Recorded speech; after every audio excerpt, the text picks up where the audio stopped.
What's good, y'all? This is Ray Daniels, aka the Culture Referee, and I want to ask you: are you ever frustrated with uploading a video to YouTube and you get no views? I know I was when I first started. If you're a music artist and you have your own podcast or you're a content creator, look no further. Wham Promotions has gotten you covered.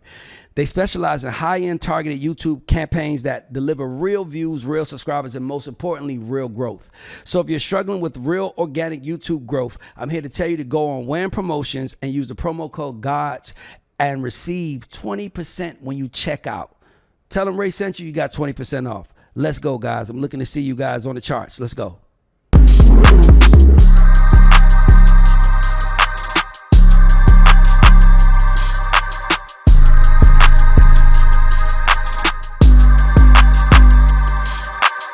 Peace and love. It's Rick the Negotiator. And this is Ray Daniels, a.k.a. the Culture Referee, and welcome to the God Show. Let's go. And before we get into it, shout out to our sponsors. Shout out to Two Laws Distribution. Shout out to Tone Carey. Shout out to Lareco. Shout out to YKTV. And shout out to you guys for supporting and watching the show and all of this stuff, man. I appreciate that. But now that that's out the way, we have someone who I have so much respect for here today. I watched his story from the inception to where he is now. I remember when he got out of jail and it was like, what is he going to do? And has he been doing it? Man, this brother is an activist. This brother is I'm going to ask him, do he still consider himself an MC? Do he want to rap from time to time? I'm going to ask him about that in a second. But more than anything, he's a superhero to black folks. Like when he's like the Killer Mike of New York, and I don't think nobody's ever compared someone to the something of Atlanta to New York. But he's like, if you're from Atlanta, he's like, if there's some shit going down on the East Coast, Mysonne is at the front. Like, what we doing? And I appreciate him for being on the show. So everybody, let's give it up for Mysonne. Let's go. Thank you. Appreciate it. What's up, man? How you feeling, man? I'm blessed and highly favored, man. Thanks for having me. I'm glad we're here, bro. Like, yes, sir, man. I'm a fan of yours, so you know the connection is and the respect is mutual. Yeah, so. thank you, And man. my brother over here, we know each other, so it's like it's supposed to happen. So, number one, I appreciate you smiling because I think people see us in certain spaces and think that we're like serious or like all this stuff. I'm like, nah, like you just might catch me in a serious mode where I can't smile right now and let these folks know I ain't playing. So if you had to say what was I want to talk about two chapters of your life, the one you in now and the one you started with. I want to talk about the one. What's the difference in mentality now from today from how you thought? And if you use examples, whatever, I just want to understand the difference. It's evolution, right? It's when you're a boy, you think like a boy, and then when you grow, you think like a man. You know, I think coming from the Bronx, you know, and pretty much born and raised in Highbridge for most of my life, and then at 12 and 11, I lived with my grandmother in the Soundview, Castle Hill section of the Bronx. So just growing up in that type of environment all the time is kill or be killed, it's survival mode, it's, you know, it's either you're a predator or you prey. It's growing up in that, you know, and just having survival, you know, you adapt to certain things. You know, I had to adapt to a certain way of life.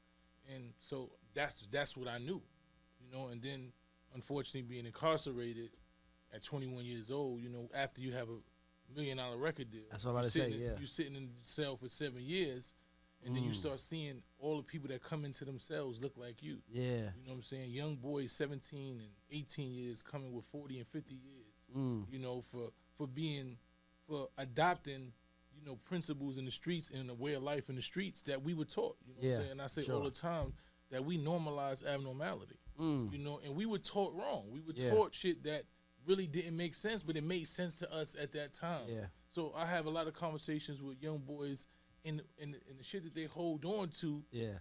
Sometimes I get frustrated, but I'm like, I can't really be frustrated because that was me. I was willing to die about that. Yeah. You know what I'm saying? Yes. I was willing to risk my life, my freedom, and everything for certain principles that really didn't make sense, and certain ideologies that didn't make sense. So I think that's what I really wanted to talk to you. And Rick, you could jump in any time. I identify with that, right? I've lived two lives. I lived the first life of a young black boy who don't know shit, want to know shit. I prayed that somebody just wanted to invest time and energy in me and you start doing dumb shit and making mistakes, and then it's like one day you just wake up and you're like damn, I'm in a cycle. Like damn, like this is the life that they have for me, and you know when and then you wake up and then you do things differently. But what they don't speak about is even though your mind is changing, you're still physically in hell, and that's the hard part because you're like people always say, how hard is it to go from being not successful to successful? The successful part is easy when you get around successful people because they only want people around them to have like-minded thought processes. But the unsuccessful, the poor people, the poor mentality, the people that think the streets rules are more important than real life rules, like almost where it's like your family ain't even more important than fuck what your dad taught you. This is what we doing out here. And then you wake up and realize I don't have to play that game. And now you go on this mission of like, I'm gonna fight and show it. And then you like, damn, like this shit is worse than I thought. Like I didn't know it was gonna be this bad. You know what I mean? So as you were talking, I was like, that's why I connected this dude like that, because I understand. That's why I'm so loud, by the way, because my son, like, I said a prayer. I was like 23, 24. I was trying to sell drugs because I thought that was the only way for me to survive. I got a gun put to my head. And I'm like, hold the fuck on. I wanted to make a little money. I didn't know niggas going, because I never smoked before at the time. I never smoked weed, so I'm like, don't laugh. I heard somebody laugh. I said never smoke. I just started smoking like a couple months ago, so the team is like making fun of me because I was an anti-weed dude, but I never smoked, so I didn't understand the need for it, right? So when they put a gun in my head, I was like, nigga, take that shit out. It ain't worth me taking me from my mother. And then I promised God, I was like, look, I'm hiding under a house. I think my friends just got murdered. I'm hiding under a house, and I'm praying like, if you get me out of this, I promise you I'm going to be committed to what I know I'm supposed to do. And it was hard, but that commitment that I didn't waver is why I'm here. And that's what you are. You're like, I'm not wavering. I'm not compromising my thoughts, my feelings, and what I know, because I know where y'all going to end up. That's a fact. Because I was there, and I don't want to be there. So when you came out, when you leave prison at, what, 28? At 29. Okay, you leave prison at 29. What is your thought process going into the world? Well, my thought process was, you know, understanding that I always been a realist, right? So after 7+ years and you come home from prison, you realize reality has changed. Life has changed. Everything is different. Everything is just different, right? And I already understood that. Like I always used to tell people, and this is the biggest problem I think happens with people that return from prison, is they have unrealistic expectations. Can you give an example of some of them? So it's dudes that be like, yo, I'm gonna go home, and I'm gonna get rich. My man, he got this for me, and this gonna happen, and this, and I be like, but what if that don't happen? Like, what are you prepared for that not to happen? Yeah. Or are you gonna go right back to the same comfort zone and doing the same dumb shit that got you in here the first time? Exactly. So a lot of people, that's what happens. They come home, especially you have a status, and you was the man before, you was the hustler. Everybody know you for that.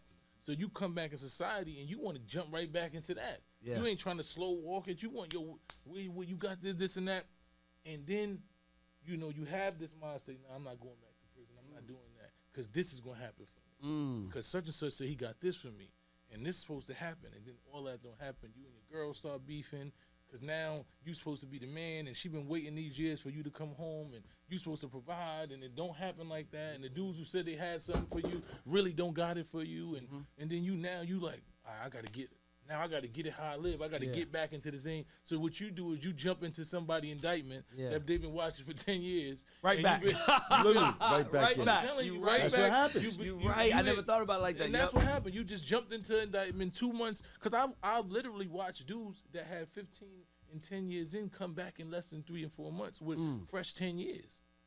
And I told them, when you come back, if you come back to jail, we can't talk no more. Because we're not even the same type of people.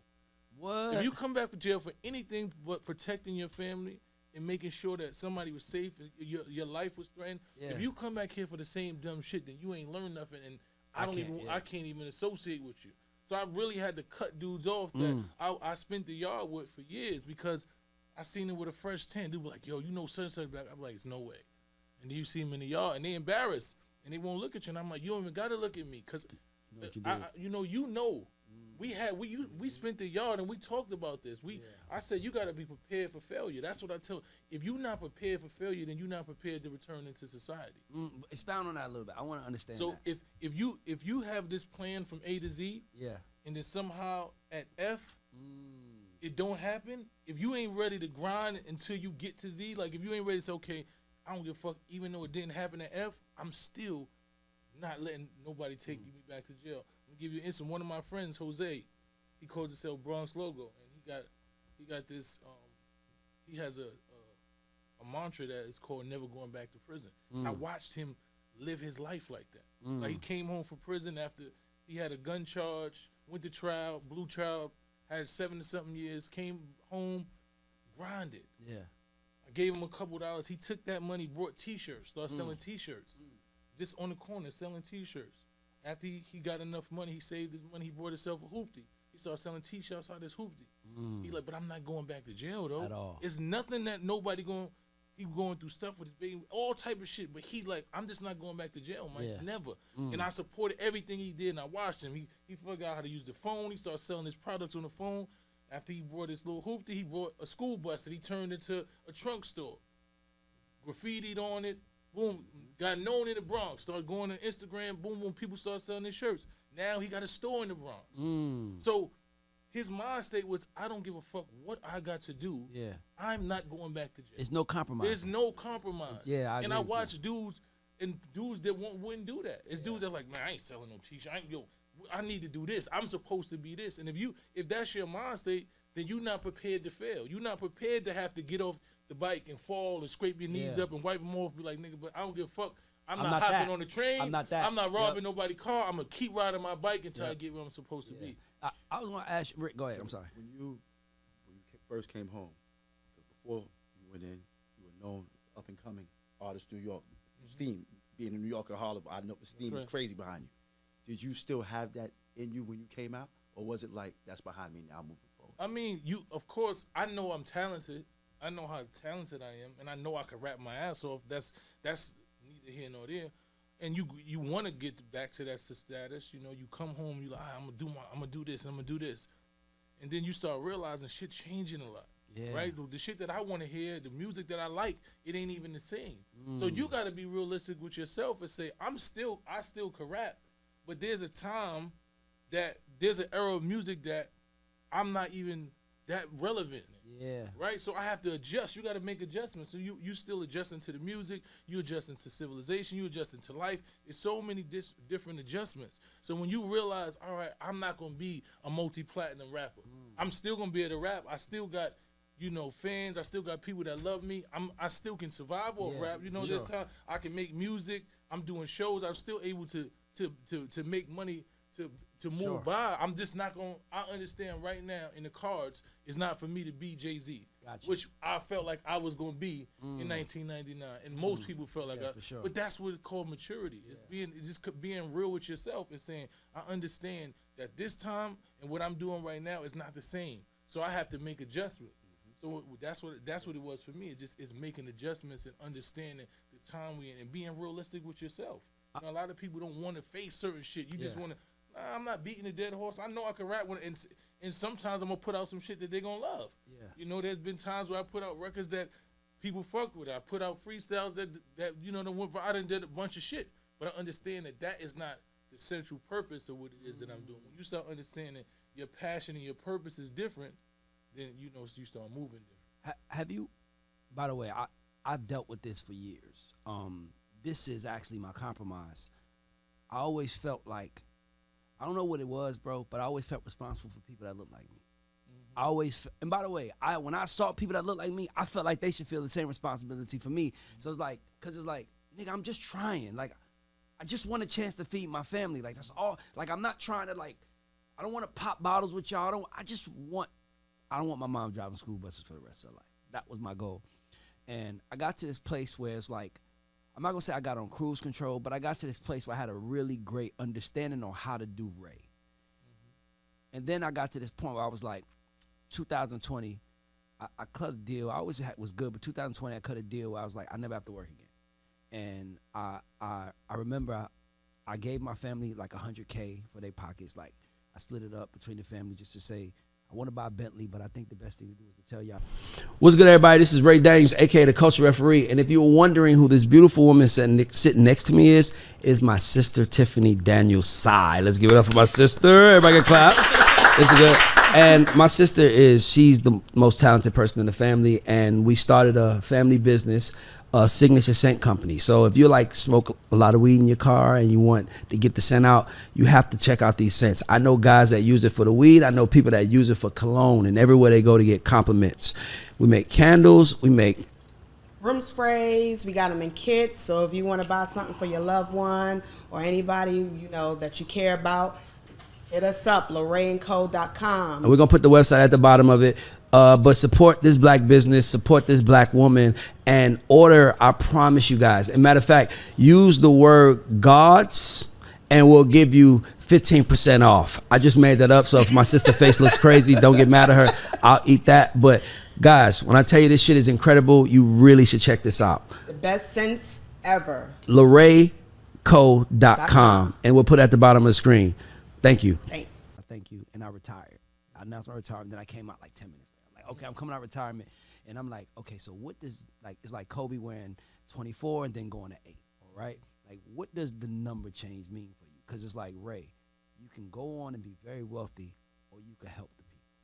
Mm-hmm. And sometimes those things can't go hand in hand. And I know you know that, where it's like the MC in me is like, and by the way, I don't know if it's, as I'm thinking out loud, I'm like, I don't know if it's the MC in me wants to be this, but I know that me being that is way more important for the world. Mm-hmm. And you kind of have to make a choice where it's like, do you want to change the world or do you want to change your life? And I feel like you were there, where it's like, I'm out, I could go be my son. I know I could rap my ass off. I'm still 29. Ain't no fucking. You ain't 51 getting out. That's still young. That's still young. It's like I can go on and be this guy, but then it's like you see shit and you outside and you like you might be writing a rap on the corner and it's like, oh, I'm about to do. Then you see a little nigga about to make a mistake and you like,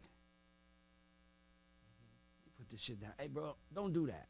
Mm-hmm. And did you ever run into that crossroads or where you felt like you had to pick between Mysonne or the people? I think for me, you know, the crossroads for me was music wasn't fulfilling, right? It was that I was making good. I love because it's my passion. I love to make music, but people didn't really gravitate so much to substance of music. Yeah. Right. So it was more, oh, you need to make this type of song and this type, and it was like, nah. That's not what I want to do. Like, I want substance. And so the music I made substance.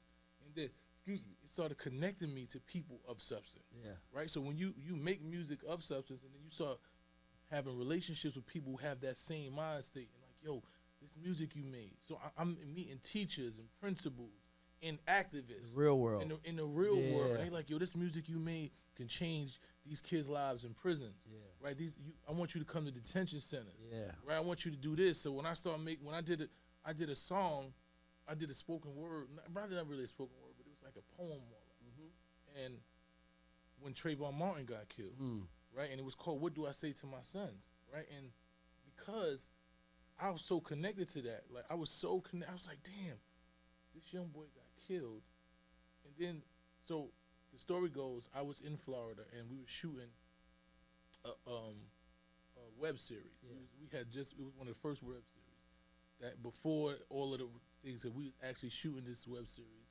And we was in Florida and it was the day of the verdict for George Zimmerman. Mm-hmm. So I'm in my hotel room, I'm getting dressed, I'm going over my parts and so the TV's on, so I'm like, all right, I'm automatically assuming he's gonna be found guilty. There's no way that they just gonna let him know. He done shot and killed this boy. Yeah.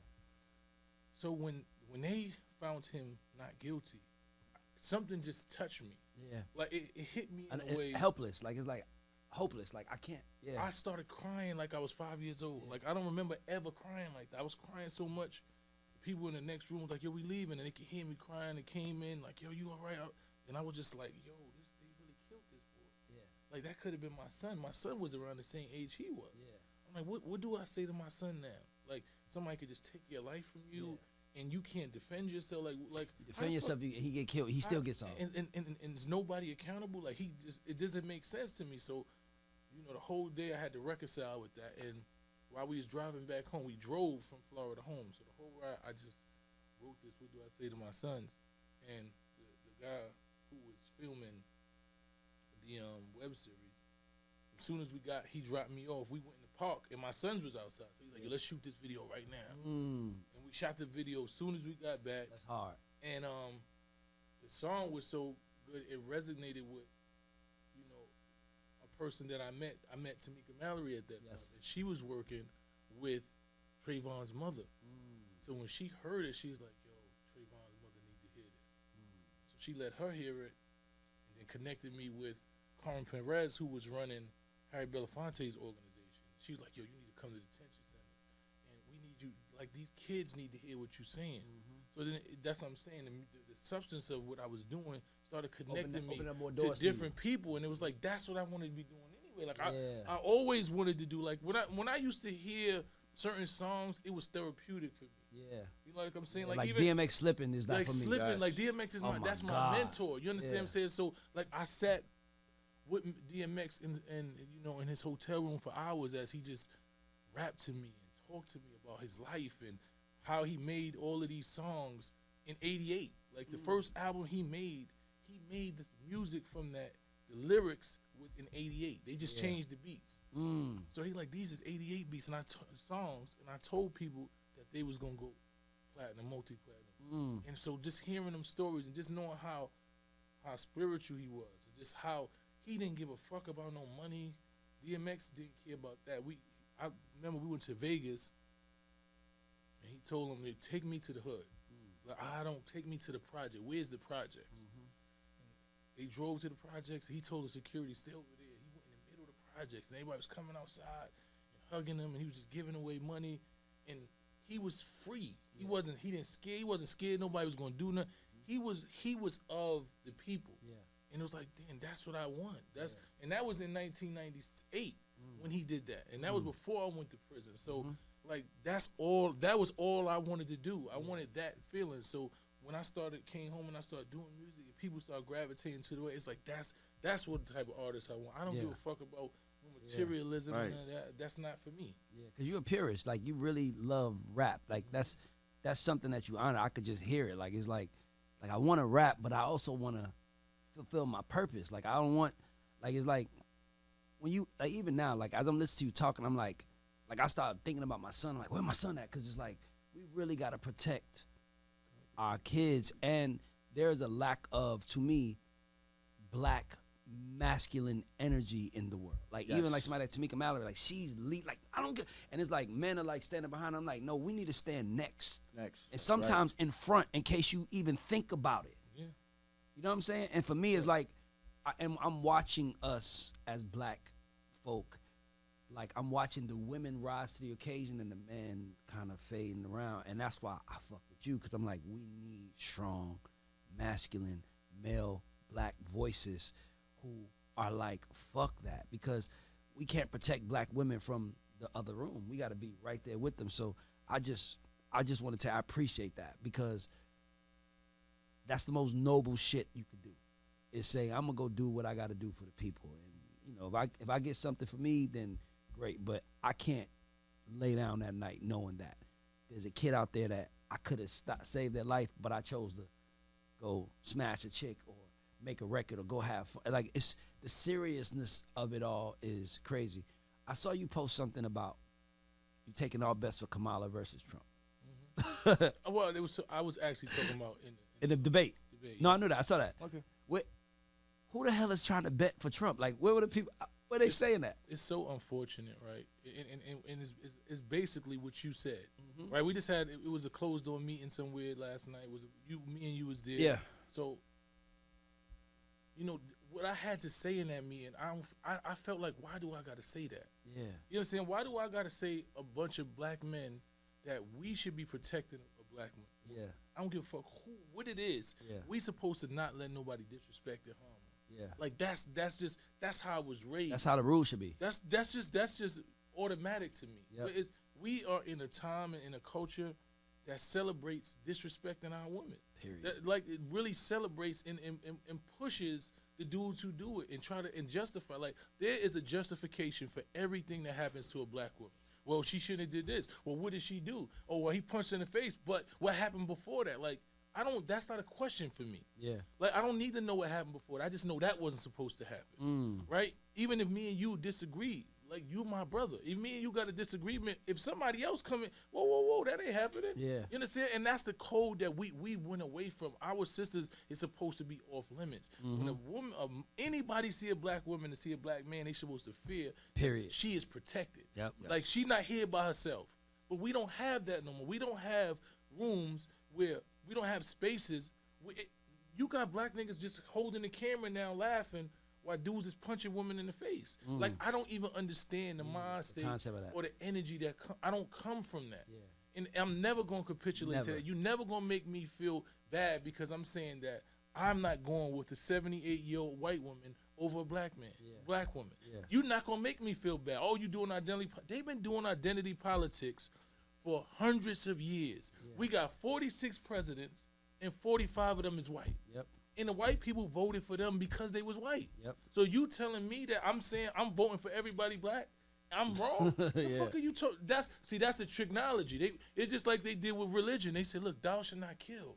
They put the Bible in front of you while they killed us in front of our people. They said, y'all, no, he was disobedient. That's why we had to kill him. But you can't kill because you just need to sit here and listen to us, and we're going to beat you, we're going to rob you, we're going to rape your woman, and we just need you to follow the Bible that we don't follow. Yeah. Right? We want you to follow all the rules that we give to you. We above that. Right? No.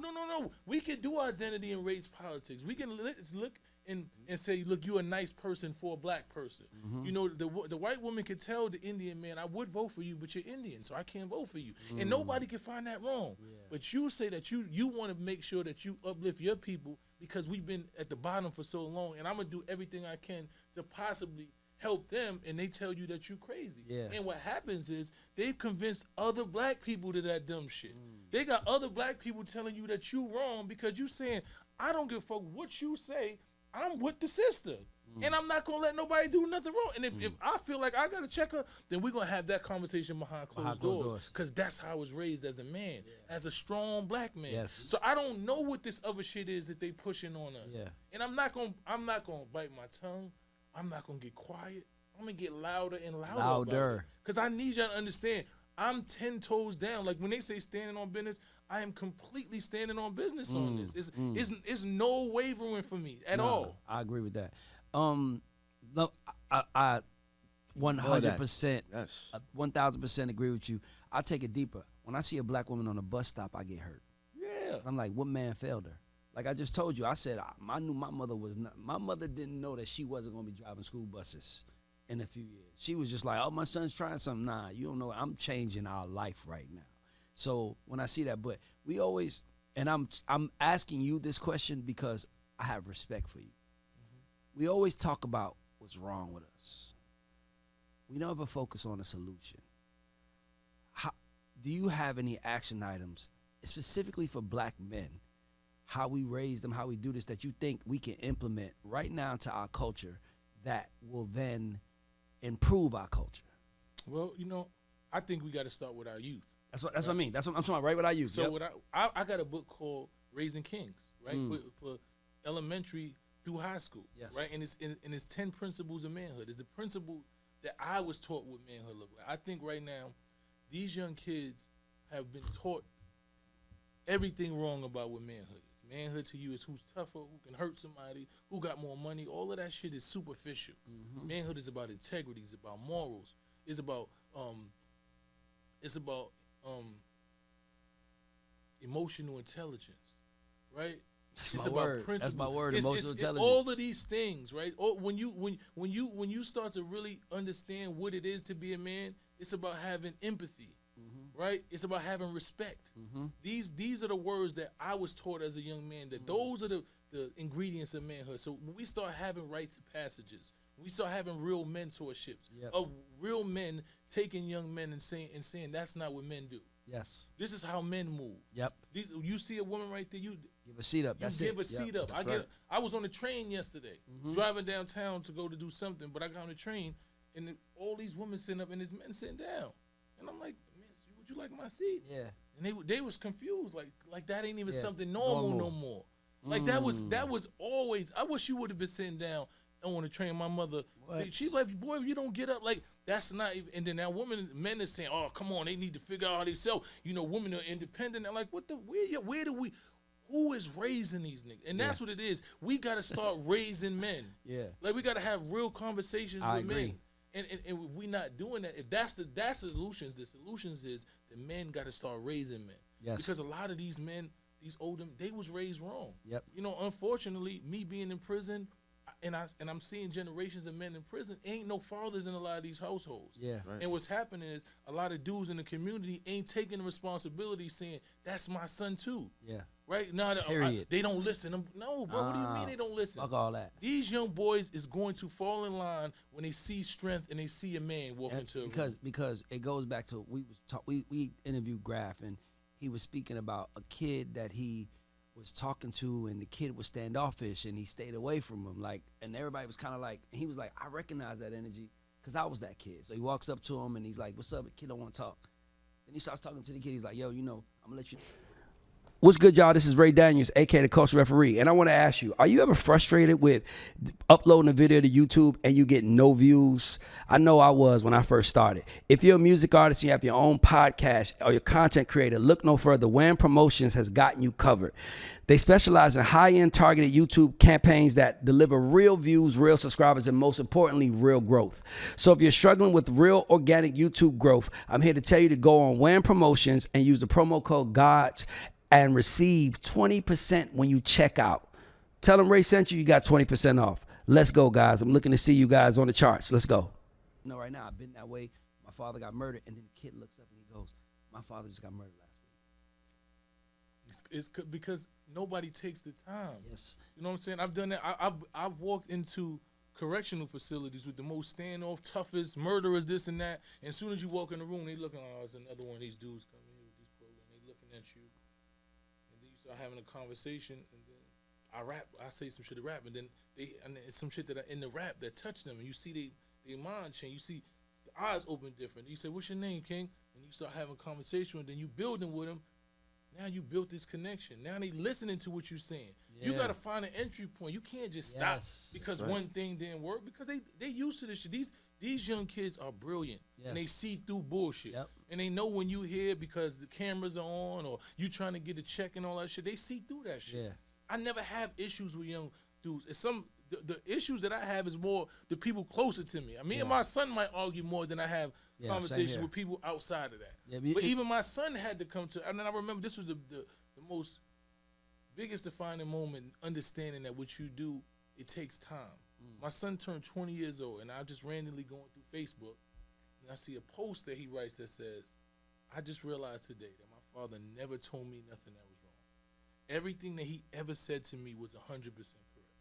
And that just showed. It's like, you don't know if you don't think they listening, because sometimes you tell them and they not doing what you tell them to do. And I'm like, all right, but you're going to learn as a man. I'm not going to let you drown. Yeah. I'm going to like, you're going to get some water in your lungs, and I'm going to pull you up, but you're going to learn. And then when you look back, because that's all I want. I wanted you to be able to look back and say, I did everything possible to give you the rules. And I tell them all the time, if you listen, I'm a cheat sheet through life for you, because I've been through the shit you're going through. Yep. I'm the cheat code. And not only that, that's one thing I got to say. It's very important. He knows every decision you make, every piece of advice you give. He knows you ain't going to tell him nothing that's not good for him. Because he me. Because he's you. And that's how I see all of these young kids. That's how I see him too. And if you don't, we missing the mark.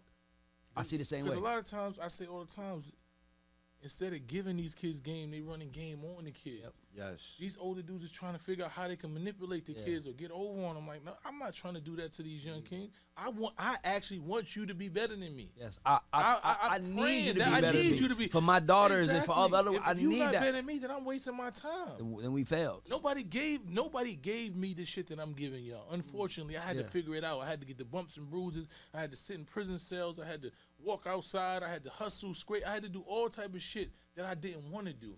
I didn't have nobody to do the shit that you did. By the time I got somebody, it was kind of almost too late, and I was in a different situation. But I just want to be able to be to you what nobody was to me. I ain't gonna lie, man. You made me want to move to New York and help you with your mission.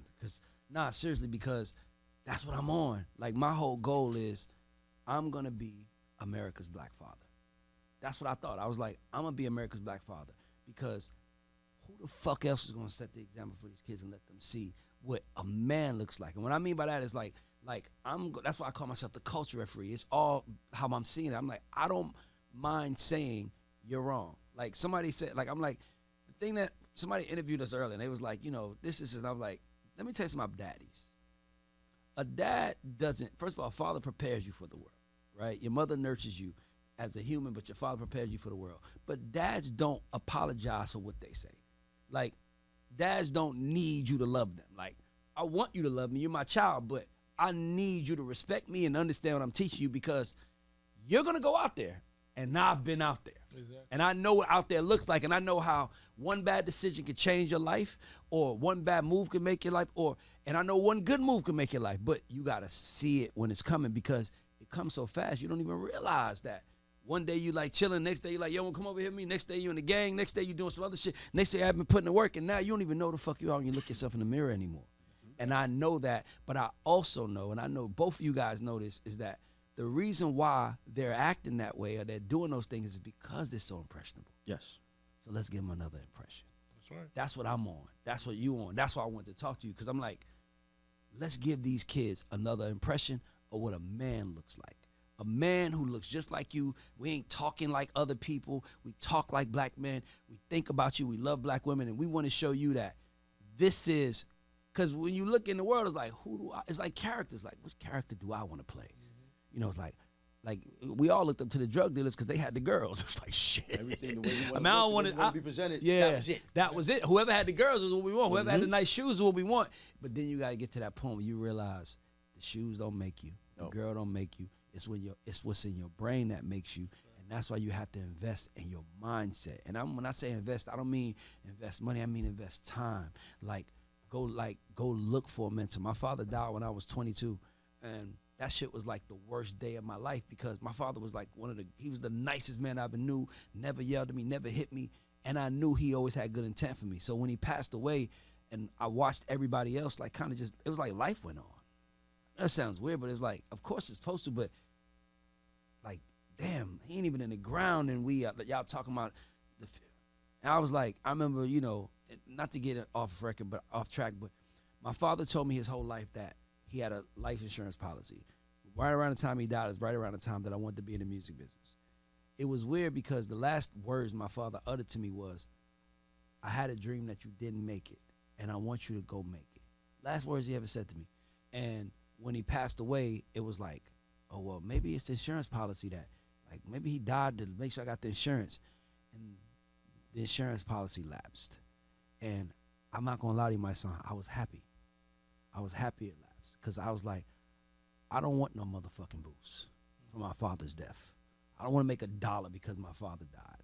I'm going to go make his name matter, because we have the same name. And now it's funny, because my son comes in, he's sitting down like, hey, I'm Ray Downey. And I'm like, damn, like, you don't even know what that means, because when my father, I'm praying like, God, please, I promise you, if I'm going to make this name matter. I ain't have no kids, no nothing. My mom and me, it was just a lot of crazy shit.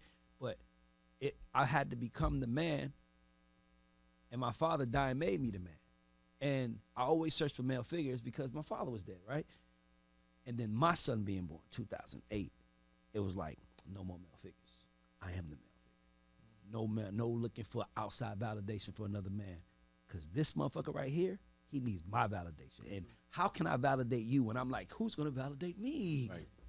Validate yourself. And that's what I want to teach our kids. I just wanted to share that because you really inspire me. And I love seeing people like you take the stand and, like, loud about it. Like, nah, fuck that. We ain't doing it unapologetically about it, because sometimes, we be afraid to piss people off. We be afraid to fuck the money up. We be afraid to say, like, I don't like that guy, because what happens to me if that guy gets in power and wants to kill me? So seeing someone stand on business, I want you to know, bro, we we are 1,000% behind you. Well, I appreciate it, man. Anything. Sometimes it's a lonely room. It's a lonely room. Absolutely. Just standing there when everybody else is saying, "Yo, this is what you supposed to do," and I'm like, "Nah, that ain't what I'm supposed to do, though." Like, nah, my moral compass, I don't feel right about that. That don't coincide with who I am as a man, and it's okay if it coincides with who you are. Yeah. But it ain't for me. Yeah. And I don't have a problem saying that the shit ain't for me, and I don't care if you're not okay with it not being for me. Yeah. And that's what leadership looks like. That's what being a man is to me. Like all the men that I ever respected, they said what they said, and they dealt with the consequences that come. Period. And that's what a lot of people be like, "Yo, you got too much street codes and snitching and all that." It's not street codes, man code. Yeah. Right? Because if I make a decision as a man that I'm gonna go in the streets and do it, and I understand the consequences and all, and I decide that I want to benefit and deal with all that shit, and now that it don't work my way, I want to make sure that you deal with the consequences, so I don't deal with the consequences. That's not manhood to me. That's not real shit to me. Yeah. So when I say something or do something, I'm gonna be held accountable for what I said I do as a man. Yeah. Win, lose, or draw, that's what I did. Yep. You know what I'm saying? So that's what it is for me. At any given time, I'm going to always speak what I believe is the truth. I'm not going to always be right. Yeah. And if I'm wrong, I can Me apologize and too. say I'm Without wrong. a doubt. It's nothing wrong with being wrong. But your opinion, different from mine, doesn't make me wrong, right? Yep. It's facts. For certain things is facts. 1 + 1 = 2. Yep. But me saying that I like 1 better than I like 2, I'm not wrong. Yeah. You might like 2 and I like 1. Yeah. So don't tell me, "Oh, you wrong because 5 people said we all like 2. I don't give a fuck what 5 people like. Yeah. I know what my song like. That's all that matters. And that's all that matters to me. Now, Yep. if we can't argue about that, you can have your own opinion. We can't have our own facts. Yep. You know what I'm saying? So I'm gonna stand strong on whatever I truly believe in. Anybody that, if I call you a friend, if I call you family, if I call you all those things, you know that that's what it is with me. I don't waver. My loyalty to my friends, that's what it is. I'm not. I'm always gonna be with you. I'm riding with you. Yeah. You know, and that's just the person I am. The streets. So I want to ask you about this because even me at this very moment, at this very moment right here, I'm still conflicted, right? Because hip hop has made more millionaires. Hip hop is the #1 export for black people in America. Like hip hop has made more millionaires in sports and all that shit. Like because it gave us a shot. But then there is a great part of hip hop that still does a lot of damage. I'll tell you a funny story.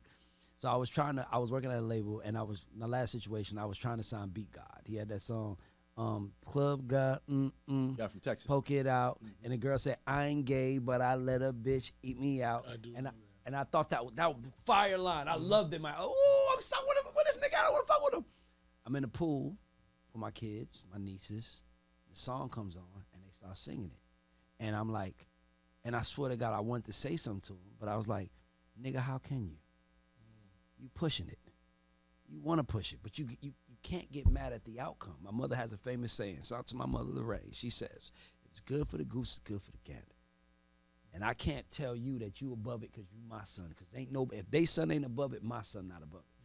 So I've always been conflicted with like, I like this music. I like to see us getting rich, but how is it okay for one person to get rich and maybe take 10 people with them on a high scale? Let's say 20 people with them, but their music is killing spirits, killing kids' brains, but they making millions of dollars though.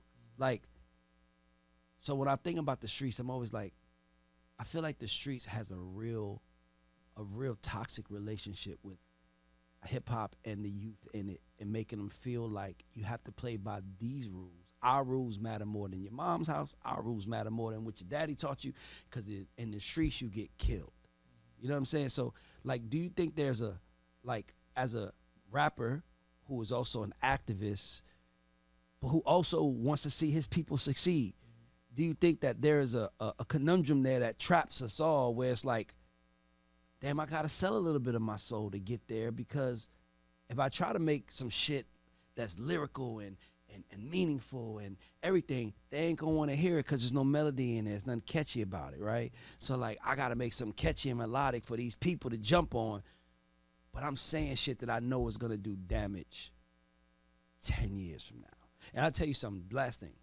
Is the rappers today, so we came up in a time where Jeezy is talking about what? Selling dope. Tip is talking about what? Selling dope.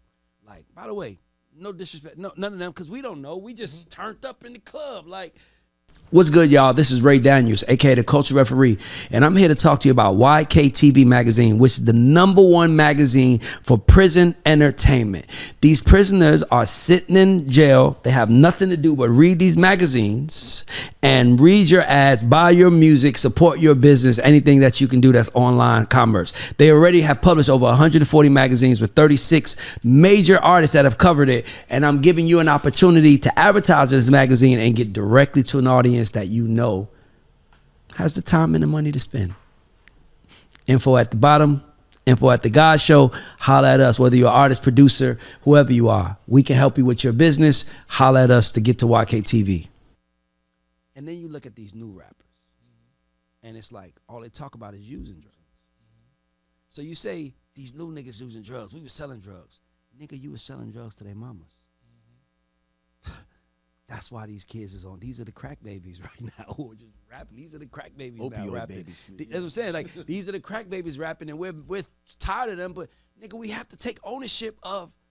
We pump that shit in the streets, and that's why people like you, myself, and Rick, and all of us out here saying, nah. And these podcasters like spreading different messages because it's like, nigga, we gotta fix the levees before these shit's completely break and it's over. So how do you feel about the conundrum? Do you see it? Do you face it? Do you have an opinions on what could be done? Like, I just want to get your thoughts on that. I think it's definitely a conflict, right, that we all face. But I think it's about evolution, right? Everybody evolves at a different pace. Like my man D1, right? Shout out to D1, that's my nigga. Have had this conversation, and he's made a conscious decision that anything that's a negative in hip hop, he's gonna speak on it. He's touching it. He gonna speak on it. And my thing is, I have to respect that. Like, that's a position. But in my position, right, I know I was one of the negatives, right? I didn't know better. I was really speaking on what my reality was. Yep. I was not only just speaking on what my reality was, I was speaking on what I thought was going to change my reality. Yep. Right? I was always a good person, even when I was in the streets. Yeah. When I had beef with somebody, it was me or you. Yeah. I wasn't the person starting no trouble. Like I was But just trying to figure out. You weren't gonna go home tonight. I ain't dying tonight. Yep. Yeah, right. you understand? I'm not gonna be the prey. I'm never gonna be prey. So I understood where I was living at. So when I look at a lot of these young artists, I look at them from the lens, not where I am now, but where I was. Yes. Right? So understanding you have to let people evolve at a pace. So when I'm listening to Little Baby now, right? When I'm listening to 21 Savage now, you can hear the evolution. You hear them start to understand certain shit they did when they was before. Like you hear them talking about, damn, I'm telling these young boys not to kill yourself no more. Before I was the young boy. And you hear it. And that's what happens in music. That's what happens in hip hop. Yep. So for sure. I want to as an elder, I want to be able to give you wisdom, but I have to give you grace too to grow. Absolutely. You know, I watch Minister Farrakhan sit in rooms with all the rappers. Yep. This is the closest thing to deity I've ever seen in my life. I've been in a room. His spirit leaves the room. Yeah. He is so pure in and he never passed judgment on none of them. What he did was say, okay, I can't tell you to change what you're saying in your music. I'm just saying, understand what the message is. Understand outside of this music, what are we doing for our people? Yeah. What are you building with all of this resources and things that you have? Right? Yeah. And at least try to make one song that elevates our people. That's not about that. Yeah. Right? Challenge them to do something different. Yeah. So instead of making them an enemy, I don't want to make these little kids an enemy to me. Nah, for sure. Y'all just doing you bullshit. can't talk at them. No, I can't do that because you wasn't gonna do that to me. They Because in my mind, yep. you didn't even know what I'm going through, bro. What are you even talking about? Don't tell me about what I'm talking about. When you come to me and say, "Young King, boom, boom," I love what you're doing, but I want you to take this with you. Just understand that every time you say that, these young kids look up to you. Yeah. And they're going to follow everything you do. Yeah. Right? And they're going to kill each other. So Yeah. how do you offset that? Yeah. So as you make this song and you do this, you're going to do an interview, you're going to come to these schools and tell these people this is just, this is an entertainment, but this, I want you to to be alive in real life. I don't want you out here killing. Like, there got to be some level of balance. There has to be evolution. Yeah. And it's on us as the elders, like, because we know better, because we've been there. Yep. So if we not really mentoring these kids, and we not taking them under our wing, that's why when I see you got a 9-year-old boy, right now, I'm not gonna sign no drill rapper. For what? Right. Because it don't make sense. It don't even coincide with who I am. And but brand. I understand a 22-year-old signing a drill rapper or a 25-year-old signing, that's still in that mindset. But if I'm 50 and 60 and I'm signing you, then I'm running game on you. I'm not giving you game. Yeah. Because I understand ultimately, because we keep saying RIP to these young drill rappers. When you signed them for the song, we talked about smoking Killing on somebody the dead else. ops, Yep. right? So you thought the Dead Ops, after you made that song go multi-platinum, So that was a fiction? that his That was a friends fiction and story? you Yeah. thought his friends and his family just gonna say, okay, you just made a million, you just sold 2 million records about killing my brother, and we just gonna be happy about it. I gotta hear this every day. You don't think they gonna get no get back? So these are realities that I understand, that most of us understand. So if we allowing these kids to walk down that, then it's on us. Yeah. But I'm gonna give you the opportunity to evolve. I'm gonna help you. When I have these conversations, I be seeing it. But I see the spirit of the person. Some of them, if I don't see that your spirit aligns, and that's because it's just some negative people. It's some people that, like, somehow the devil got them. Yep. I agree. And I gotta let them go. Yep. You know what I'm saying? That once I know that you don't mean no good. Like I don't want to name no, but I just don't think Academics has anything positive to add to hip hop. Mm-hmm. I've never seen him say anything positive. It's always promoting negativity, this and that. You ain't never squashed the beef. It's always promoting negativity. Once I realize that you are enemy of what it is that I represent, now you become an enemy. Yeah. Right? It's very few people that I've made enemies of what it is that I represent. But once you draw a line in the sand, I'm like, you are completely opposite of what I represent. Now we have an issue. Yeah. Other than that, I understand that we evolve at different paces.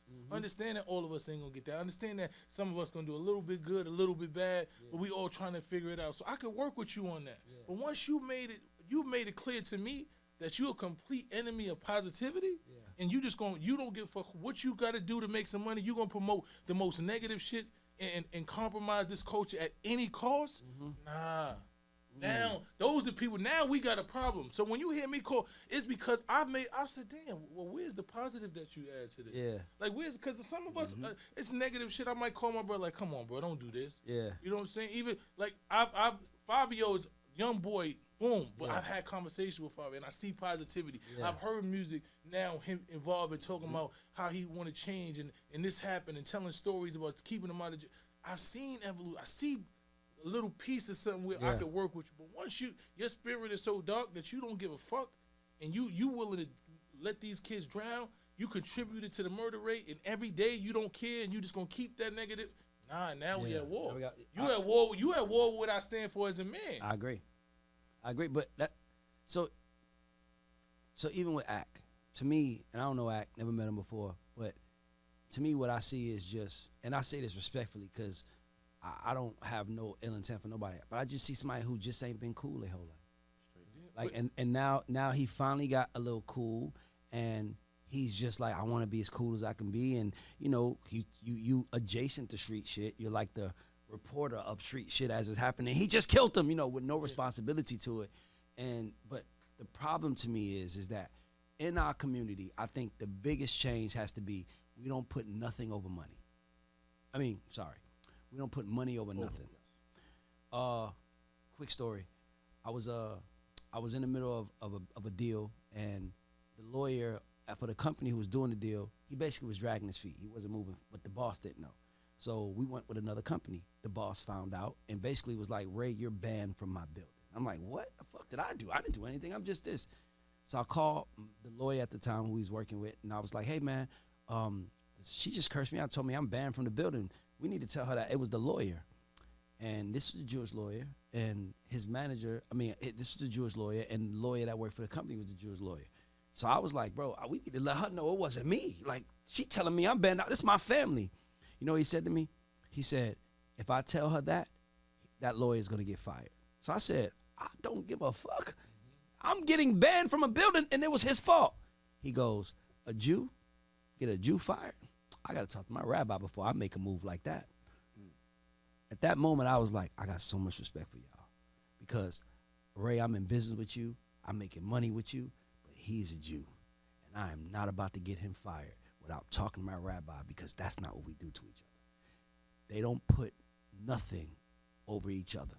And I think that, and I don't know if it's a lack of wealth, I don't know what it is in our community, but we have to find a way to not put money over everything. And that's my only real problem with this community. As a man that has money, it's like, money is, by the way, it's very important, it's vital, but it's not really that hard to run into once you change the mentality, right? When you around broke shit and everybody broke and everything is broken, everything, of course it's like, man, $1 mean everything to me.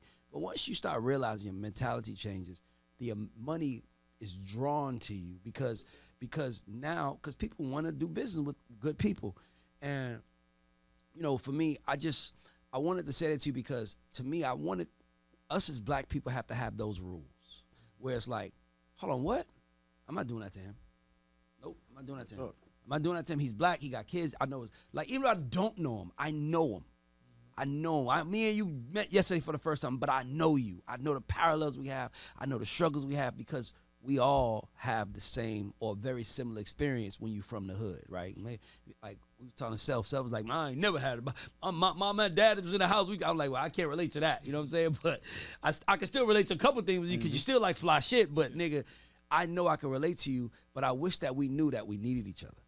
I wish that we knew that we all have value. And I wish that we knew that if we just stuck to our guns and said, I'm LeBron James, great example.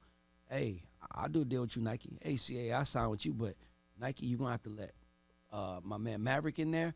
CAA, you're going to have to let Rich Paul in there. Who are these young kids? I don't care. You want me? They my man. You want me? That's it. You got to take them. If we did that, oh, you want to sign me? That's cool, but if you sign me, I need you to hire a black person.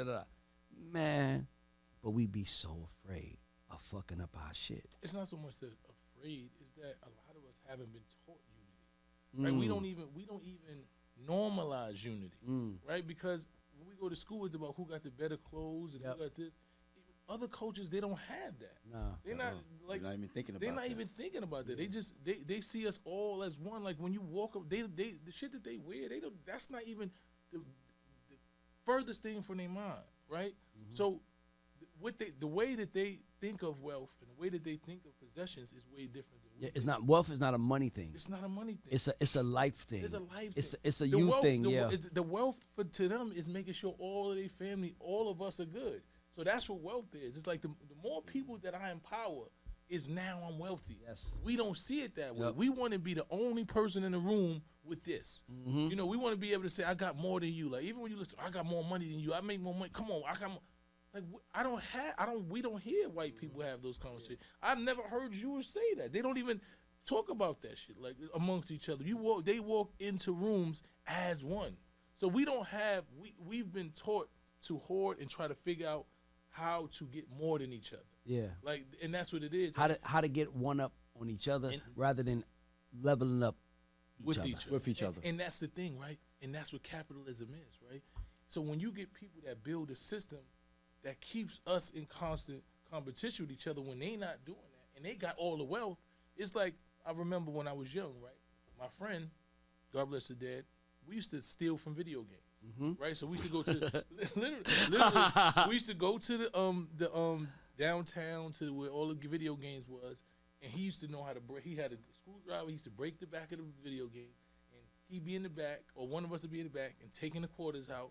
One of us be playing the games, like we could have a commotion. We'd be around the machine, like you know how everybody, oh this that. So when the noise was making, we'd be making noise, like yo, okay, he got the top score. But it's going down so the whole he time. in there throwing all the quarters, and we do about 5 or 6 of the machines. I used to do that too. So he was older than us. Yeah. Right? So I'm young. I'm like 12 and 13 when this is happening. Yep. No, 10 and 11, actually. I was 10 and 11 years old. So he got a bag full of quarters. And it's like 3 or 4 of us. He would go in the bag and just take handfuls of quarters and throw them up. And we'd be on the ground picking up the quarters. And we get about $30, $40. At 10, 11, we thought we got. But he had a whole bag full of quarters. Yeah. And he was like 14, 15, and we'd be like, yo, we got 20 going to get our ices this. He got brand new sneakers. He got all the brand new stuff. And we only had about $20, $30, and we thought we was rich. And we fighting over that. We in the middle of the street scrapping over the $20 and $30, and we picking it up. And he got all the money. He got about $400 or $500 in his book bag. And we thought we was doing so, and that's what they do with us. Right? They got us out here fighting over the crumbs. And they got all the money. And they know that's how they created this system for us to keep fighting over the crumbs. And that's why things like this are completely necessary, because these are the first opportunity for us to change our narrative. We got pause, right? Because they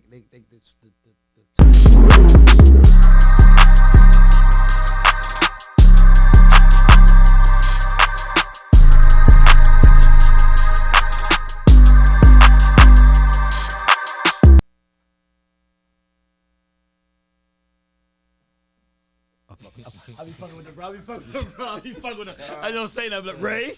I always fuck with them, like, oh yeah, the napkin. We got, nigga, they know we was eating lunch and shit. They gonna be like, like that Ray J scene when the nigga hat was on his head and it was on the table, like, what the fuck going on? All right, Jody, I had to have a little fun with you. So, my son, so like, with all of the stuff you're doing, like, what are the next few steps? I'm gonna ask you a question I've never asked anybody. What are the next few steps that you plan on making in your mission, and what is it that me, Rick, and everybody watching this can do to support that? Well, the national campaign that I've been focusing on is Boycott Black Murder. Okay. And it's pretty much trying to curb the violence in our communities. You know, I don't like the term black on black violence. I like community violence, community-based violence, especially gun violence in our communities. You know, I am really geared toward that. You know, it's been something that I always focused on, but I think when Nipsey got killed, it just highlighted, because I had just had a real conversation with him, and we was building, and we supposed to do music together, and he was just we was on the same wavelength. You know, he was where he was, but we immediately when we seen each other, he's like, yo, I love what you're doing. I'm like, I love what you're doing. We need to build. And we were just talking about certain things. And when he lost his life to another black person, that shit just was like, damn, like we took one of our young kings, man, somebody that was really trying to push the culture forward.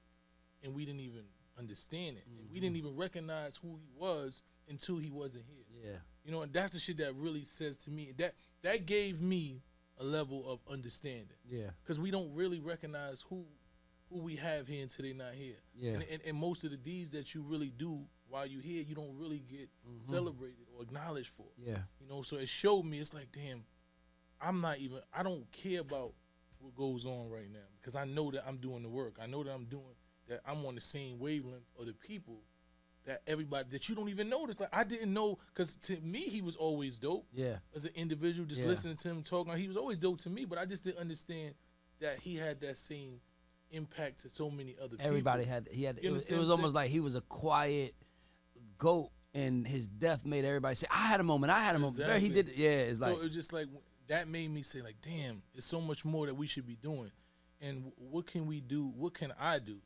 You know, to carry on mission. You know, he was about empowering and entrepreneurship and building in the community, but first we got to stop killing each other, right? Yeah. If we not living, I don't give a fuck what we building, right? If we just keep killing each other, man built the whole thing in his community and died in front of that, and can't even see it all the way. Can't even see it, and that to me is like, nah, that's not okay. I don't feel good. Yeah. It just don't feel good to me. So what I want to do is focus on how do we stop the violence, and I know what comes with stopping violence is changing the conditions of the people. If you don't change the conditions of the people, then you can't change the conditions of the people. Yeah. Right? So I want to build community centers in our community, which we have all the things, entrepreneurial programs, education, mentorship, athlete, all of those, because a lot of those things saved my life. Yeah. You know, when I grew up, there was community centers in my hood that we went to. There was this thing called the Mosaic, and I went there to play basketball, and we played chess, and we did this. It was dudes from the hood that was there that you have to get involved in bullshit. Yeah. So I want to put the neighbor back in the neighborhood, because when we took the neighbor out the neighborhood, then the community fell apart. We just it just became the hood. It just became brick and mortar. Yeah, I see. So my goal is, I want you to recognize we neighbors. I want you to see me as your brother. Yep. You know what I'm saying? That's the motto. I can't kill my brother because I love my brother. Yeah. And if I see you as my brother, I don't want no harm to you. Even if we beefing, I don't want to see you die. Right. So that's why it's so easy for you to take somebody's life when you call them an op. When you just say that's the op, and he from this hood, and no, we live in a neighborhood, and that's my brother. Yeah. We want to protect each other. Yeah. You know what I'm saying? So that's been my goal, is really trying to save these kids from violence. Yeah.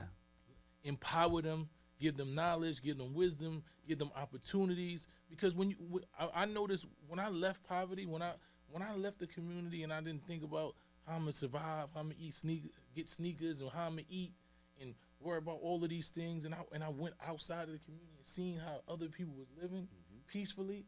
I didn't want to do no harm. Yeah. And even when you watch hip hop, right? When you watch the young boys, they come in at 21 and they doing all this, and then after about 3 or 4 years, the surroundings start separating. Yep. They got 4 or 5 friends. They ain't beefing no more. They ain't even trying to go to where there's no beef, because you start understanding like it's so much more. So when I don't want to leave the hood to do that. I want to turn the hood into that. Yes. Right? If we keep saying I want to get it. Nah, I want to transform the hood. Because why we got to go live with other people that we didn't struggle with? Yeah. Why can't we turn our communities into those places that feel like safe havens? Yeah. Right? So when we got the right minds and we raising the kids up and they building up the community and they own the community and we buying back the stores in the community, and you don't got to sell drugs on them, because most of y'all ain't making no money selling drugs anyway. Yeah. So now that you run this store on this corner, you run this store on this corner, and we all able to survive, because that's what they've been doing. I've watched foreigners come to this country every year, open up a store in the country. They come here with holes in their sneakers, this and that. Next thing you know, the youngest son got 3 or 4 cars. They got 4 stores. And you watch them evolve, and they slept in that store for 3 or 4 months. Yeah. For 3 or 4 years. Sacrificing. And they sacrifice it. And they like, damn, we got 4 stores now. My father got 3 stores over there now, and I run this store. And it's like, damn, why we can't do that? Yeah. So that's what I want. That's what my mission is. Gotcha. My mission is us getting our communities back, us empowering our kids, and us stopping the violence. But first, we got to stop the violence. First, we got to start empowering them and give them opportunities. Because once you got opportunities, a lot of these kids don't feel like they got nothing to lose. I was about to say, we got to start letting them think in abundant mentality rather than the scarce mentality, because the only reason why we really hurting each other because we think that's the last dollar available. That's the last opportunity available. That's the last chance. And, bro, there are chances being made every day by different people and scenarios. You don't have to kill or hurt each other, because there will be a dollar tomorrow. I promise you that. That's what I had to learn that the hard way. Like, when I started to be able to be sufficient, self-sufficient, and really be able to survive, I used to be so scared to spend money. Like, damn, I don't know where the next dollar is coming from, or damn, I can't buy that. And then I started saying, I'm not living my life like that. Yeah. I'm not living my life like that. I'm gonna survive. I'm gonna do the things I have to do. I'm gonna help people. I'm gonna do all the shit. And every time, it continues to come.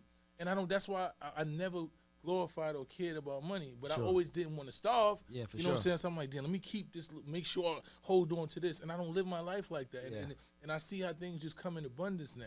Yeah. So when you start teaching that, it's like the secret, right? It's like a learned behavior now. it's It's a like learned if behavior. you move in attract. abundance, You it's going to attract. come to It's you in gonna come abundance. to you. If It's you gonna- move like this the last dollar I got, then it's going to be it's going to be the last dollar you got. got. You got to move, but you also have to be dedicated to the process of being better. You can't be sitting on your ass and I know it's coming. No, you still got to keep pushing, moving forward, going hard, all the things that are needed. So that way, because like every step you take takes you a little further or closer to something or away from something that might have been bad for you. Don't stop walking. Don't stop moving forward. I don't care how hard it gets. I don't care what's going on. Move forward, because that's what winners have to do. Yeah, life is a game, right? Yep. And the only thing about life is the only way you lose is when you stop playing. Yeah. Right. So it's not like this is the 4th quarter. And no, as long as I keep playing, I can get the score going up. Yeah. So I could be down now, but if I play hard for the next 4 quarters, I'm gonna still be able to win. So you never lose the game of life until you stop playing. I want to ask you a question. And by the way, like, incredible. And I'm planning to ask you this, but I feel like this is a safe space to talk to you about. Let's talk about some of these activists who have bad reputations, right? Like, and by the way, I'm only speaking to you because I don't know enough, right? But then I seen someone comment and someone said something, and I'm only saying this because I read this on Instagram yesterday. Somebody was like, "Oh, this guy's just another Sean King," and I'm like, "Well, what's wrong with Sean King? Sean King is out here doing work." I thought, at least, maybe I'm not under the hood, but like there seems to be like you have a very clean name. Tamika Mallory has a very clean name. Never heard anybody say, "Don't give my son no money. He gonna steal." But it's certain people you hear that's like the name. Like, number one, how do you feel about that being said? Because I'm in the music business. One of the main reasons why I talk is because I know they're listening to this guy. He ain't did shit, and I gotta counter him because this nigga's telling y'all how he can make you $1 million in the music business or make you $3 million in the music business, and he's only make his millions from making you pay him to get it. Meanwhile, I can tell you how to make it, but you see my stress comes from I'm still in the music business 24/7, so I got my company to run, I got other people company to run, I'll consult here, I'm running music over here, and it's like some people are like, man, we need more of you. I'm like, nigga, how? Like, nigga, I really have to do this shit, right? So when it comes to the activist ecosystem, the activist world, like, how have you seen false? Do you address it? Do you stay away? Do you just try to counter it? Is it there? Like, I don't know anything about it, but as I'm listening to him, I'm like, I trust this guy. And I feel like everybody watching is going to trust this guy. But then it's like, some people say don't trust him. Like, why not? He's out there doing work. So I just kind of want to get your input on that whole scenario. I mean, you don't understand certain shit until you actually in it. That's what I'm asking you. Right? So I never, when you think about activism and you think about fighting for your people, you don't think it's nothing like a music business. Yeah. You don't think there's no haters. Why would somebody hate me when I'm willing to die for my people? Like, I'm out here in the front line. Yes. I'm giving up this. And you that's the furthest thing from your mind. You think I'm doing honorable work. Yeah. Like, damn, I sacrificed. Yeah. I almost died yesterday trying to save somebody else that wasn't even me. Like, I went out there and stood in front of police. I done got pepper sprayed and all this shit. So you thinking my people, not my people, gonna turn on me, right? And if you ever watch King in the Wilderness, right, you realize that's exactly what they do. Right, I don't know if you heard, but I never heard of it. So you can educate me. I want to know about it. There's a movie called King in the Wilderness, and you just gotta. In his last days, the people had turned on him. Every one of the people that they celebrate now, the people turned on him. Malcolm couldn't even get buried in Harlem. No church wanted to bury Malcolm X. Martin Luther King was labeled a terrorist. They was labeled him the most dangerous man in the world. Martin Luther King, who had the Nobel Peace Prize. Who had I would have a dream speech that all the kids would play together. That they play every day, right? So, and I can go down the line to everyone. If you name any leader that we had as a black, at some point, black people said they sold out. Yes, that's the narrative that has been painted about all. We haven't had any leaders that were solely for us, that really loved us, and then all of them sold us out. They took money. I've heard them talk about Farrakhan. He took the money from the Million Man March. He did like. Everybody, and it's like, damn. So you don't think about that. You just think you're doing the right thing. So when you hear that, and when you talk about Shaun King, I've watched Shaun King get death threats, and I watched Shaun King raise millions of dollars for families and never took a dollar. Literally, I watched people lie on Shaun. I watched people lie on me. I've watched people say that I was Black Lives Matter organization, and the $90 million I had it, and I never got a dime for no Black Lives. I don't even know nothing about Black Lives Matter's organization, what they got from it. You know what I'm saying? And maybe we should have had that money because we was really doing the work. And they sent them $90 million. We ain't raised none of it. The little bit of money we raised, we gave back to the community that we raised it in. But there's a narrative that you doing this for money, and you stole this from the people, and you a fake activist. And it's like, so if I'm the fake activist, where's the real ones? Show what me does the real one do? Show me what they do, because I know I'm out here on this front line. I know what I'm willing to do for my people. So you got to ignore the noise, and you got to understand it's not new to you. One of my mentors, Harry Belafonte, used to sit down and tell me that all the time. Like, we went through a lot. Like, I watch the same people that saying they love Martin Luther King. His daughter says that every day. If you follow Bernice King on Instagram, she said the same one of y'all that quote my father hated my father when he was alive. Like, y'all called him all kinds of names. Don't try to utilize him now to benefit us. So I understand what comes with this. Is a very the minister says it all the time. His own people have turned on him. They've utilized his own people to discredit him. His own people that he willing to die for won't even sit next to him because the white people told him something about him. So this is the shit that we deal with on a regular basis. So this ain't some shit that I chose. This is what chose me. For sure. You know what I'm saying? This is the purpose that. So if I could do something else, I would. I would. And a lot of people that you For real, I really, if my whole spirit and being wasn't aligned with this work, then I would definitely do something. Yeah. Because it's not as beneficial. I know it's not. That's what I'm asking. Like, you don't make money. Nobody pays me. Yeah. People don't want to pay me because I speak up against the shit that's status quo. Yeah. So when they say you getting paid by what? Yeah. Who gonna pay me to tell them that everything they doing is fucked up? Yeah. You know what I'm saying? So For sure. these are the realities that I have to deal with every day. So when it bothers you. It bothers you when you see your own people. Like I've had people that I grew up with believe something on the internet and they know you and know me. That's crazy. And went on the internet and called me all kinds of names. And I'm like, bro, you didn't even call my phone and ask me. You heard somebody say something about me, and you took it at face value and disrespected me. Yeah. On the internet. Yeah. It was like the shit You blew fell my for the mind. trap. Like wow. So I see this shit happen every day. I've literally watched it happen every day. Like somebody like Sean King is like, damn. That man lives his life. But they did everything they could. They got the man off Instagram. They did everything they could I heard. because his message was so strong and he was giving you information that they didn't want nobody to know. So that's what they do. That's one of the strategies of COINTELPRO. They tell us that all of our leaders and freedom fighters are sellouts. Yep. And some of them actually do sell out. You know why? Because they realize that y'all don't give a fuck. I don't give a fuck about me. Man, listen, y'all don't call me every name. You know what? I'm going to go get this check. Yep. I'm going to do whatever for me and my family because I thought I was fighting for y'all. And y'all the ones that's trying to kill me. Yeah. You know what I'm saying? So it's such a slippery slope, but they got a playbook. Yeah. I said it the other day. They have made us believe that everything that is black evolution is bad. They made DEI a bad word. Mm-hmm. Diversity, equity, inclusion is a bad thing now. Yeah. Right? They made woke a bad thing. Yep. Right? They made everything that's about us a bad thing. And it's like, how did they trick y'all into believe Black Lives Matter is a bad word? Yeah. They had that shit painted all over the world now. Now when you say Black Lives Matter, niggas, oh, they stole from us. Fool, tell me this. Black Lives Matter stole all this money. You ain't got one.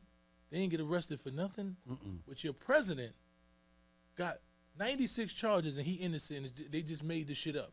So you think they gonna lock up a white man before they lock up black people that stole? They couldn't wait. If it was something that said that these people stole, they would be under the jail. They can't wait to discredit them. But all they gotta do is put that shit in the atmosphere and y'all run with it. Oh, they got a $1 million house. Okay, they got a $1 million house that everybody share as an organization. But they got $90 million. But they put $30 million to all of these families, and they put this into escrow to try to raise money so they can build and keep an organization going. Because at the end of the day, us as activists, nigga, our organization, my organization, every day is our last paycheck.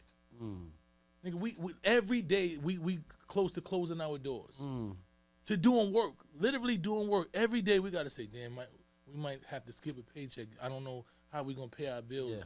We just left off the road fighting for this person's family. We just left out there donating this amount of money and throwing this person for this family. But we gotta figure out how we gonna survive every day. And to me, that's the hard part.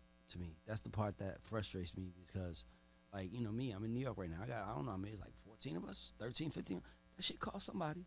When everybody eat, somebody got to pay for that. When, like, don't think this activist shit is just like, we got to go to Tampa, Florida because somebody got like, those are flights, hotels. The people think it's free. You're food. Supposed to starve. Listen, if you really for the people and you an activist, you're supposed to starve. You're supposed to have holes in your shoes. And you're supposed to be living off the ground. You're supposed to have oodles and noodles. Kids do too. If you got a car that costs over $20, you stole it. Oh, you look at this car. This what you did with the people's money. It's like, the fuck? So I'm supposed to starve. I'm supposed to risk my life and not have nothing. My kids ain't even supposed to be able to eat. I'm supposed to live in a shack. I'm leaving my kids. I'm leaving my kids. Money for them to eat while I'm going out trying to help everybody. We should be embarrassed that Martin Luther King died, bro. I know. That's one of the biggest embarrassment. It's no way that we should, when they tell that story that Malcolm and Martin died broke, that shit is, how we not embarrassed when they got fucking people that did way less, white people that did way less, that died billionaires and millionaires. And our leaders, niggas that died so that we can have certain privileges died with nothing. And y'all think that's some honorable shit in that? Like, how does that even make sense? The enemy that I'm fighting has billions of dollars. Y'all talking about Black Lives Matter with $90 million. Red Cross got billions of dollars. They CEOs make $2 and $3 million a year. Nobody says a fucking Nobody word. don't, and you ain't asking where the money at. Salvation Army, they got a $1 billion budget, and that's it. It's supposed to be for our communities. You don't give a fuck where the money at. But soon as a black person is in charge of something, we stole it. Yep. And we fall for that same shit every time. The shit is exhausting to me.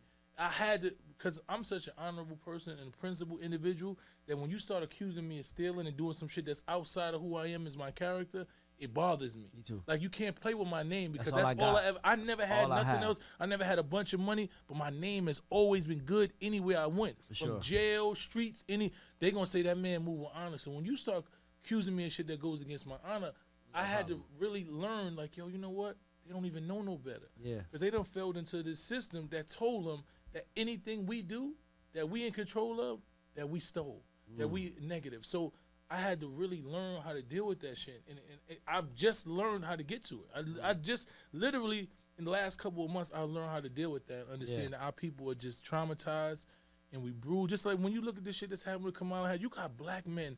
How the fuck is Judge Joe Brown calling that lady a hoe? And all, like, why would you think that shit is okay? It's counterproductive. Like, it's whack. Yeah. This shit is corny. Like, you're an old, miserable man, and you up there talking about that. For what? When that's like I say, these niggas be up there arguing with women, disrespecting. Black men, they can't wait to say negative shit about, like, we do not care. We will eat ourselves alive. We eat ourselves alive. Like, we starving. And it's like, this shit is frustrating for me. When you really want to see change, and that's why I say, go watch King in the Wilderness. It's like he just came to a place where, like, damn, I'm doing all of this shit. And the people that I'm fighting for is against me. The world is against me, and I'm living principled. Like, now you tell his story, they can't wait to tell you how good a man he was, right? They can't wait to tell you all the shit, but when he was alive, y'all treated him like they was the worst shit. He didn't feel it. You know, but I think that's the cross that we gotta bear, man. So, well, I'll tell you this. I've experienced it. To me, I think and by the way, I hope this makes sense, even though I don't agree with it. I understand it. Sometimes, let's say me and you started from the same place, and we both present the same opportunities. Hey, man, I'm about to go do this. You want to roll? Ray, Mysonne. Ray, like, I'm straight. I'm chilling block, nigga. I got a chick I want to see now. You like, I'll try it. And then 10 years later, you're a multimillionaire because you went on that trip and that guy gave you an opportunity, and now you're in the game and this. But you are a reminder to me and everybody around me of what I could have been if I would have just stepped up. And we don't understand it. Like I always say, I think my superpower is emotional intelligence. Like my superpower is, because I always have to put things in perspective because I got to get out of my own head. So it's like, why would they do that? I don't think they did that to hurt me, because if they did that to hurt me, I got a really big problem with them. They probably did that because it was beneficial to them. So I always do my best to try to understand the thought process. But I will tell you this, it is hard for some to see, because the only thing more addictive than money, the only thing more powerful than money, the only thing more prominent than money is fame. And as much as you have, might not be making the money that your fame equals, you can if you wanted to. You can. I mean, you know that because you're smart. You just like, I'm on this mission. And something else I want to mention, you are a superhero, and I'm gonna tell you why. Because it's this movie, it's this documentary called The Power of Film, and it's incredible, bro. If you ever just it's on HBO, it's incredible. This guy breaks down why we love film, what film does to us, the emotion it makes us. It's like, it's ill. But he speaks about the superhero, and he says, the hero is the hero because he's doing what he has to do, not what he wants to do. He doesn't even want to be the hero. He's like, he wants to go home and be peaceful. Like Superman just wanted to be with fucking Lois Lane and live a life. But people, so what made him a hero was that he stepped out in spite of. And that's what I see when I see you. That's what I see when I see Rick. That's what I see when I see myself. We're doing what has to be done, even though we don't want to. Like you literally said, this is my spirit. Like, if my spirit would allow me to go do something else, I would do it, right? But my spirit is keeping me here. That's not your power. That's not that's out of your power, bro. It's like, how can anybody even hold you accountable? That's not your power. Like, your spirit is pushing you to something, and now that you've seen it, now that you are aware, you know your responsibility. And to me, fuck what the world say. Fuck them all. And I mean that, nigga. I've been the enemy to so many people that didn't know that I was the only enemy because that person didn't want to admit that they was the enemy. And I have the balls to say what needs to be said, even when it's not popular, because who's gonna fucking say it? And who gonna feed these kids if we don't get this fucking money? So sometimes you gotta say, you're fucking up. You look stupid. And I don't mind saying that because it's the reality. I ain't gonna lie. Since the day I made $1, 2005, since the day I made $1, the water faucet has never cut off. But nigga, it's the scariest reality that I face is that the faucet can fall off. That goes back to the abundance, scarcity thing. Like, I gotta tell myself, Ray, as long as you're staying dedicated to your role in this, the water doesn't cut off. But that shit is hard. I'm like, bro, like you out there standing up for people and you know what needs to be done, and then people are like, where you get? I gave him $1. What do you do with it? What the fuck do you think I did with it? Like, what do you think? And I hate, like, my only problem with the world is, by the way, I don't fuck with all politicians. That ain't my job. But if I don't fuck with someone, or I don't feel something, that is not my responsibility to say it out loud. Because now I can say what I don't like about what they did. I criticize what you did all day. I never criticize you. Because I don't know what the fuck you dealing with. I don't know what demons you fight, bro. Like, niggas have killed themselves in my business. Like, niggas that we looked up to. Chris, you killed yourself. That's Chris Lighty killed himself. That's who signed me. That was my. Come on, but you know what? He had the weight of the world on his shoulders, and sometimes that shit gets so hard that you don't see no way out besides taking your life. And I decided I'm not gonna let you motherfuckers push me to a point where I want to take my life, nigga. I'm gonna get my money. I'm gonna take care of my team, and what I could do after that, I'm gonna try. But my nigga, don't let these people take you from your son or take you this, and don't let your spirit, because the most tragic thing we said today is that Martin Luther King died, bro. Nigga, we are all able to be free because of this man. And he died with nothing. And his family is still out here fighting over money and all that other shit. And by the way, if he was alive, that probably wouldn't be happening. You know what I'm saying? But now everybody's like, he liked me more. He feels like this. Or maybe I do this. And it's just fucked up. And we have to allow our heroes to live. And to me, because I didn't even know nothing was said on you. I've heard nothing. I've heard about the Black Lives Matters lady. And I also heard about Sean King recently. And I heard somebody say they ran him off Instagram. So I'm like, what? You know, you be in the car, right? And I'm like, I gotta dive into this shit one of these days. Like, what the hell happened? But I don't have time right now. But I hate that people try to turn good intended people into bad people. Because that's what they do. Because that's not why. That's not why. Because that's who they are. Mm-hmm. Let me tell you something. I don't worry about nobody fucking me. I swear to God, my son, I don't walk in no room and be like, this guy's gonna fuck me. Because I'm not walking in the room trying to fuck him. I'm not walking around trying to fuck nobody. So I don't even, my intent, I don't even have those malicious thoughts in my heart. So how can I allow you, oh, he's malicious. Well, if you're malicious, it takes one to know one, don't you? You want me to be the thief because you would be the thief. And that's really what it is. They're projecting themselves on you. They can't take that you have fought your demons and beat them and they're still fighting there. So it's like, that nigga can't be that. I'm sorry, brother. I'm sorry to tell you, but the way this shit works, that's what it is. I'm that and I can't take it. So, we have 2 more questions, unless Rick, you got some. Yeah. Okay, so we have this segment we call Credit Check, right? And Credit Check, it goes back to what we said about MLK. Like, I hate when people say, give them that flowers. Give them his flowers. We get flowers at our death, and those flowers die with us. And give me credit. I could leverage that. Give me credit. I could take that and do something. Like, even though I don't know where they are in life financially or where they are, but if Big's kids walked in here right now and said, I'm Big's son or Big's daughter, that would matter to us. That man credibility is enough 27 years later after being dead where if we seen his kids, we just want to hug him and be like, because your father contributed something. So we like to ask people like yourself to give 2 to 3 unsung heroes in the Mysonne story credit. 2 to 3 unsung heroes. Just in my story, In not your just story. like No, in your story, like someone who said something, someone who did something, someone who showed you something. Okay. Like unsung heroes who might not get the credit they deserve for what they did, but they contributed something very major to you becoming who you are today? Well, Tone would have to be the first person. You know, that was the first person who actually found me. That's what you told me about that. He signed to you. Mm-hmm. Yep. And he's been my mentor. Like he was the first. He showed me a lot about manhood. Like it's not too many stand-up individuals that move in the manner that he moves all the time.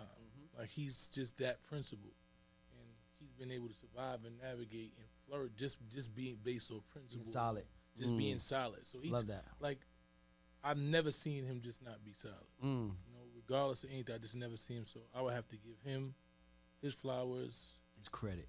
My fault. Give him his credit. His He credit. deserves it. I have to give him his credit. Who else would I say comes after that?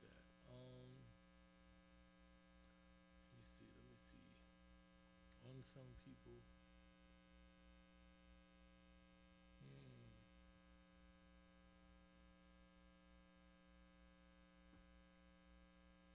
Just trying to really just think because I don't want to.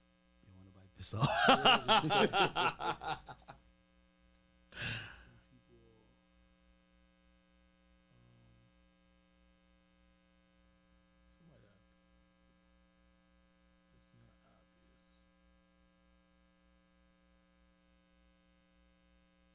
Obvious.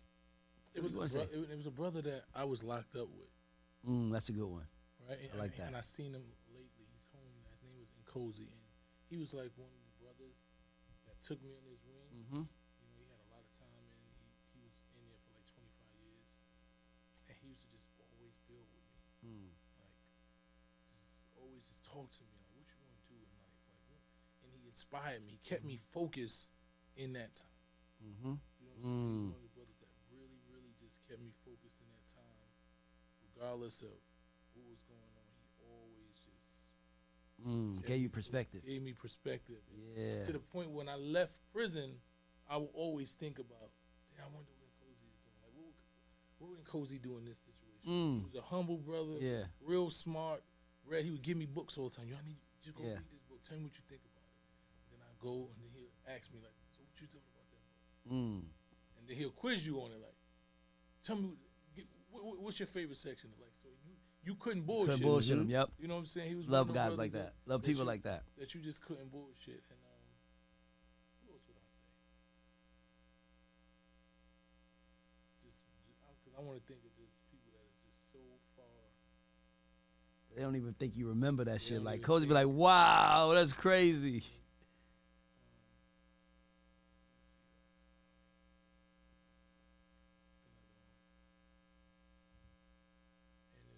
Friend of mine. Yep. That somebody you encounter. It could just been somebody you encounter quickly. Her name is Nicole Chapel. Okay. She does exercise. She like Nicole calls me randomly. Like, you know how somebody will just text you. You going through something right now, and then she'll just text you like, "Yo,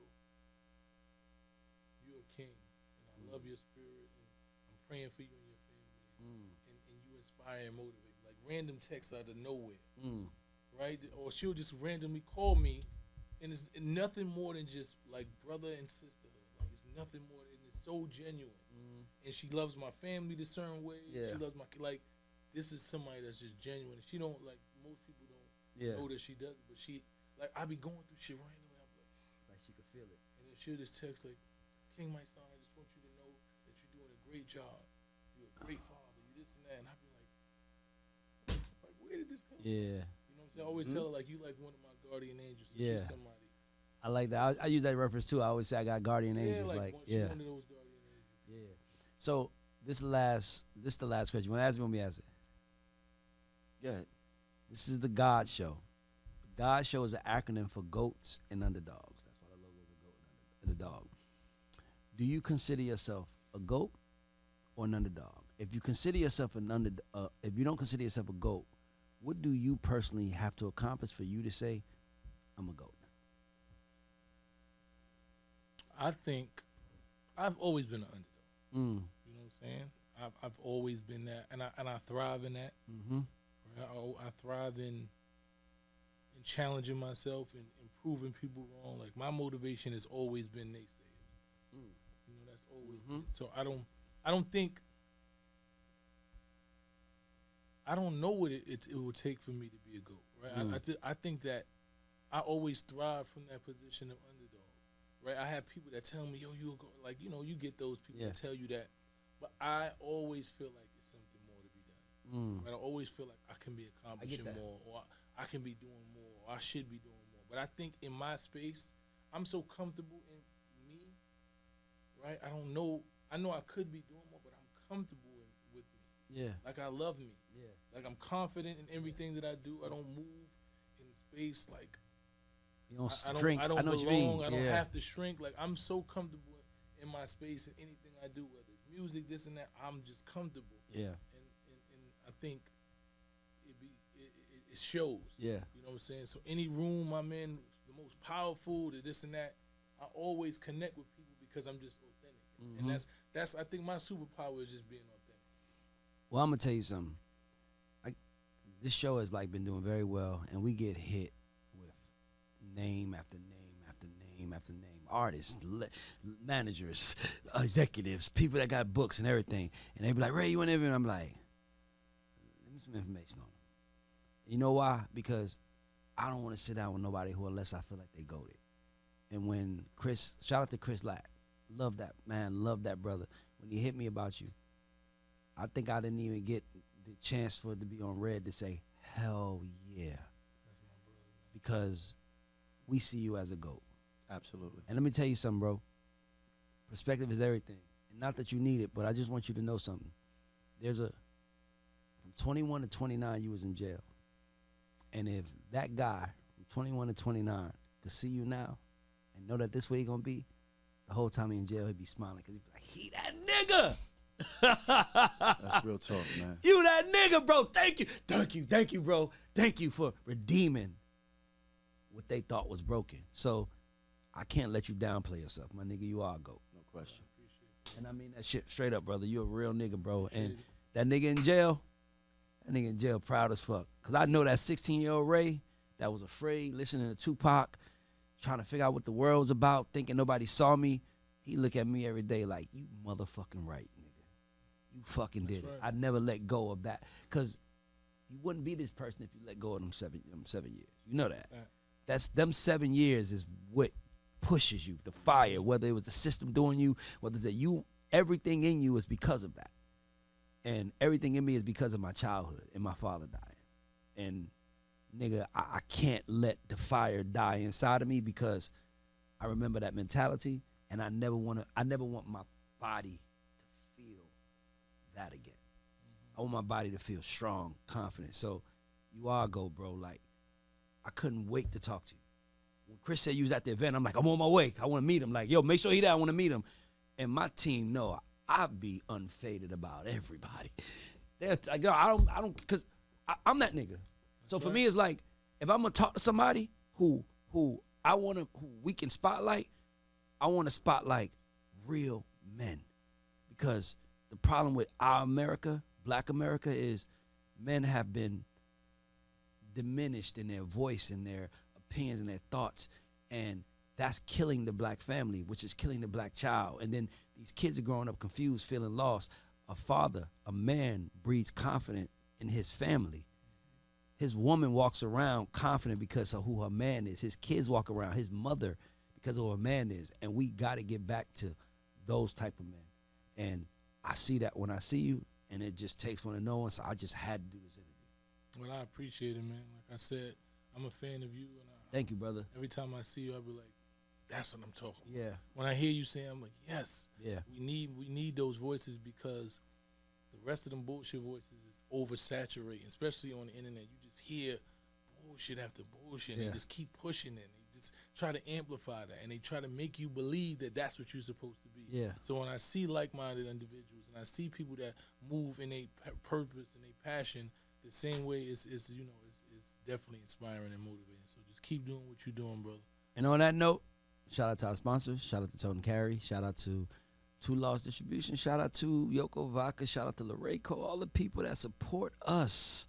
YKTV. Shout out to all of those guys that support us and keep this thing going. And shout out to you for sitting there watching. I hope you got some inspiration. I hope this shit puts a fire in you that doesn't go out for another 6 months. You come back to the show and watch it again. And shout out to y'all for watching. This is The God Show. We are out. Let's go.